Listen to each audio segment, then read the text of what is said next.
is how I like to make my egg salad. This is 1 egg yolk's worth of mayonnaise, or about a 1/4 cup of mayonnaise. If you want to see how I did that, I'll post it at the end of this video. To that, I'm just going to add probably about a tablespoon and a half of mustard. I like Dijon mustard.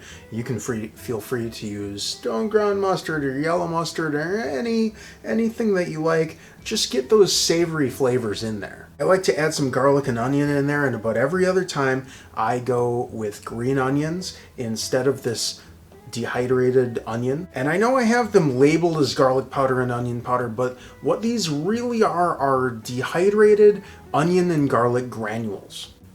It has to rehydrate, and then it gets a little bit more of a soup quality.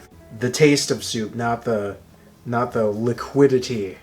So that was about a 1/2 teaspoon each, 3/4, and now I'm going to go in with about a 1/4 teaspoon of celery salt. I like my saltiness in this to come from celery salt. It's just another layer of flavor. Smoked paprika. I like the smoked paprika. You can use the unsmoked paprika if you want, and I like quite a bit of this, maybe about a teaspoon.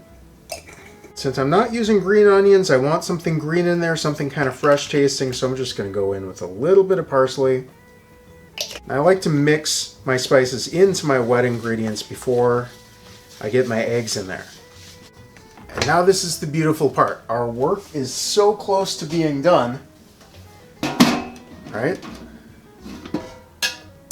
If you have a baking rack like this, you can just push your eggs through.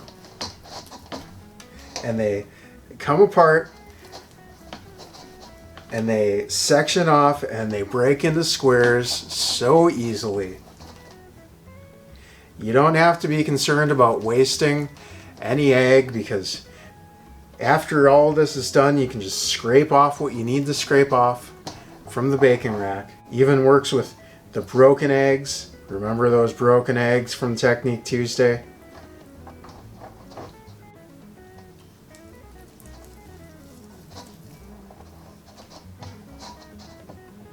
That was about a dozen eggs, and that took not very much time at all. I probably took more time together getting my mayonnaise mixed together. And now we're just going to sort of gently fold it together. Fold it in.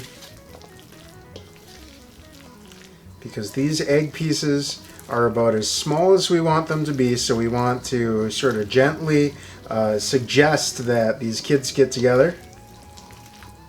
At this point, I'm going to taste.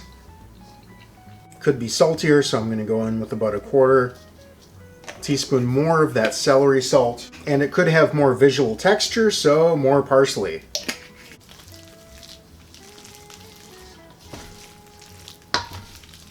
It could probably also use a little more acid, so I'm going to go in with a little bit of the acid that I used in that mayonnaise. I used white wine vinegar for this.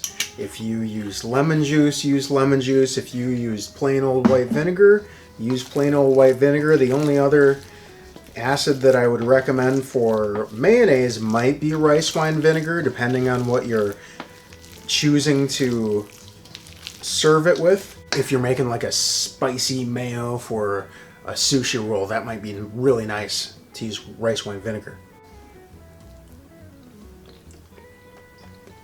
That's it. Let's plate it.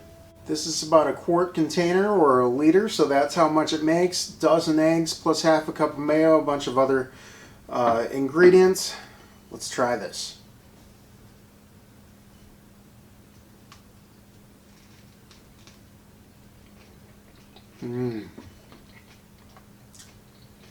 Creamy, delicious, savory. As it sits, those garlic and onion flavors are going to marry into the rest of the egg salad. This is only going to improve with time. You want to see my egg steaming method? That's this one right here. And then from that, I make some deviled eggs right down here.